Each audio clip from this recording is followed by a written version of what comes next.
মসজিদও আপনি একদিন কি ভাগ করে নিতে পারেন। যদি এই সুরসুরি এই আপনার ভিতরে কি বিচ্ছিন্নতা থাকে, তাহলে আপনি ভেঙে ভেঙে টুকরো টুকরো কি করে নেবেন। যদি এই গুনাহ থেকে, এই পাপ অন্যায় থেকে যদি আমরা আজকে কি বিরত না থাকি, মুসলিমের কি অবস্থা, মুসলিমের কি জাতকে চারিদিকে কি সেই অবস্থা কি বিরাজ করছে। ভাইরা আমার, এই অবস্থা যদি আপনাকে বলতে যায়, আমার থেকে আপনি কি ভালো খবর রেখেছেন।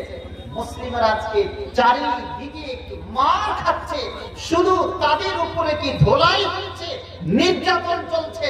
আপনি চোখের সম্মুখ থেকে দেখছেন কত মানুষ কাজকে কি হত্যা করে দেওয়া হলো। আমি তার জন্য একটা কি দোয়া পর্যন্ত কি করলাম না, ওহো আহা জারিও কি করলাম না, কিন্তু মানুষ এইভাবে কেন কি তারা বিভিন্ন জায়গায় কি চলে যাচ্ছে। আমাদের এই অবস্থাটা যদি হয়, মানুষকে একজন আলেম ভালো কথা বলে কি যে তুমি এই কাজটা করো, বাবা মা বলে কি তুমি এই কাজটা করো, কিন্তু না করবে না, তার বিপরীতে কিন্তু আজকে কি করতে যাচ্ছে।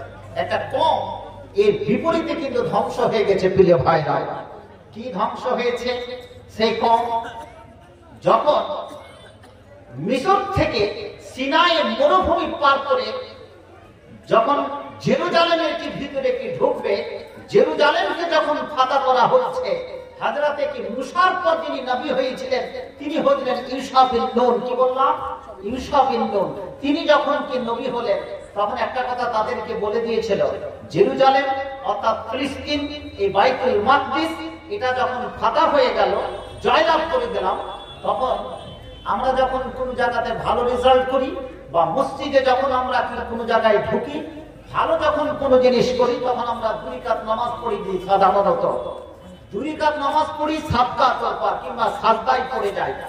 ইউসা বিন নূন একটা কথা বললেন, ও কমেরা, তোমরা যখন জেরুজালেমের বাইতুল মাকদিসে যখন তোমরা প্রবেশ করবে, তখন মাথাটাকে নিচু করে আর বুকটাকে তোমরা কি নিচু করে, আর একটা শব্দ তোমাদেরকে বলতে হবে, যেটা হিব্রু ভাষায় হিত্তাতুন, হায় হুত্তি তোই বলতে তাই মুদাব্বারা। হিত্তাতুন শব্দের অর্থ হচ্ছে আস্তাগফিরুল্লাহ। বলুন সবাই, বলুন আস্তাগফিরুল্লাহ। মানে আল্লাহ আমাদের কি গুনাহ মাফ করে দাও। ওরাকে বলল, নবী বলল যে তুমি যখন প্রবেশ করবে মসজিদের ভিতরে, জেরুজালেমের বাইতুল মাকদিস প্রথম কিবলা, তখন তুমি এই শব্দটা তোমরা সবাই বলবে।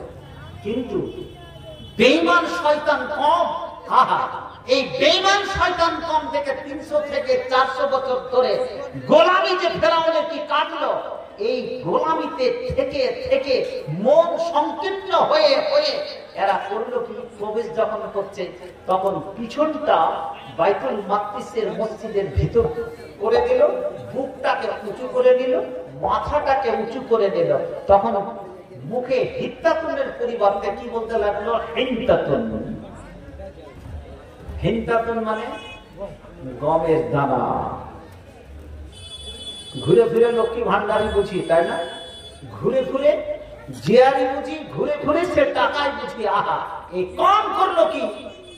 এইভাবে প্রবেশ করতে বললো বাইতুল মাকদিসের কি মসজিদে, কিন্তু প্রবেশ করলো কি পিছনটাকে করে দিল মসজিদের দিকে, আর হিত্তাতুনের পরিবর্তে বলতে লাগলো কি হিন্তাতুন।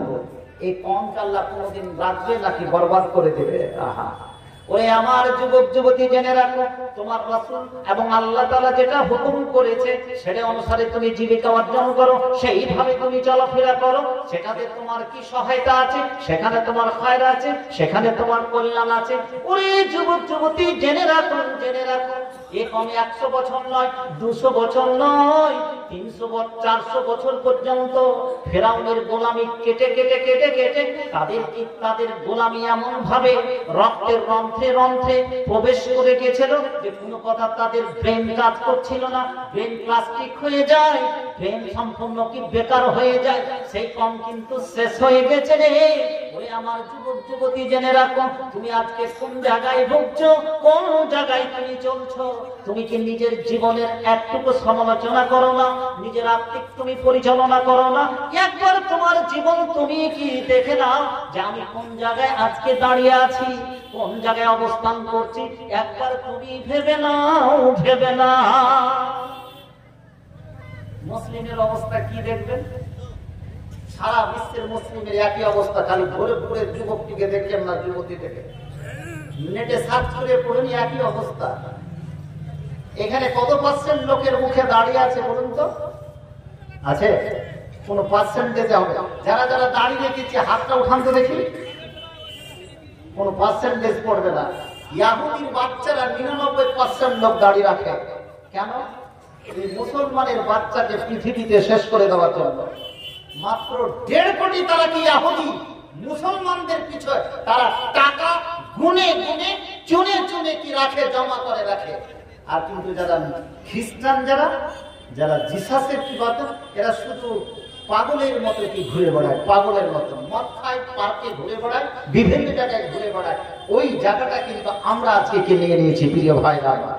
মদের দোকানে কি আড্ডাবাজি, তাস, জুয়াবাজি, বিভিন্ন বাজিতে আজকে আমরা কি জড়িয়ে গেছি। এটাকে কথা বলে কি হবে? আপনাকে কি নিজে পরিবর্তন হতে হবে। নারে তাকবীর। প্রিয় ভাইরা আমার, এখনো মুসলিমদের কি যেটা অবস্থা, শুধু ভারত, বাংলাদেশ আর নেপাল কথাটা নয়, আর মায়ানমারের কথাটা নয়। আজকে যদি আপনি অবস্থাটা যদি নেন, ফ্রান্সের রাজধানী কি প্যারিসের খবরটা নেন, আইফেল টাওয়ারের নিচে রাত্রি 12টার সময় যদি পাওয়া যায়, এই মুসলমানের কি বাচ্চারাকে, যুবক যুবতীরা কি পাওয়া যায়?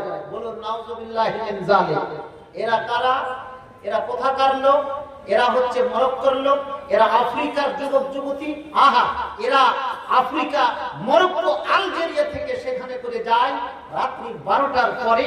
যে বিভিন্ন তাস, জুয়া, যে গার্লফ্রেন্ডকে নিয়ে সেখানে করে ঘুরে, সাদা চামড়ার কোন লোক সেখানে করে পাওয়া যায় না। মুসলিমদের অবস্থা সেখানে করে সেই অবস্থা ফ্রান্সের মাটিতে। মিথ্যা কথা বলছি? দেখে নেবেন। শুধু কি তাই? আহা, এরা সমস্ত জায়গা থেকে আজকে কিন্তু মার খাচ্ছে। কেন? তুমি তোমার অস্তিত্বকে তুমি কি হারিয়ে ফেলেছো। আরো কি দেখবেন, যেটা লিবিয়ার রাজধানী কি ত্রিপলি। আহা, এই ত্রিপলিতে কিভাবে মুসলিমরা আজকে কি সেই অবস্থা আছে। সে ভারত থেকে হোক, পাকিস্তান থেকে হোক, আর আফ্রিকা থেকে হোক, আর আফগানিস্তান থেকে হোক, যুবকেরা ত্রিপলির যেটা বিমান, যেটা হচ্ছে বন্দর, সমুদ্রে বন্দর, ওই বন্দর থেকে তারা যাত্রা শুরু করে ইউরোপ মহাদেশে। তাদের নৌকা হয় কিসের? তাদের নৌকাটা হবে সেই কি বলছে কি যে প্লাস্টিকের পাম্প করে সেই নৌকা তৈরি করা হয়। আর ওই নৌকাতে 200-250 জন যুবক শুধু কি মুসলিম কি চেপে যায়। তারা যায় কোথায়? আমরা যেমন কি রুজি রুটির জন্য ভৈরবপুর, টালমাংরা, কমলাবাড়ির সমস্ত কি যুবকেরা লেখা নাই, পড়া নাই, কিচ্ছু নেই, 5-6 পর্যন্ত পড়লো, হয়তো লিখতেও জানে না, পড়তেও জানে না, 9, 10, 11, 12 পর্যন্ত পড়লো, সঠিকভাবে বাংলা পড়তে পারে না, ইংরেজি থেকে দূরের কথা। আজকে আমরা চলে যাই বিভিন্ন কেরল, বিভিন্ন কি সাউথ ইন্ডিয়াতে কি আজকে কাজ করতে, তো বাইরে কি চলে যায়। ভয়ঙ্কর কি অবস্থা। মুসলিমের অবস্থা যেমন বাংলা, ঠিক সারা বিশ্বের মুসলিমের কি একই অবস্থা প্রিয় ভাইরা আমার।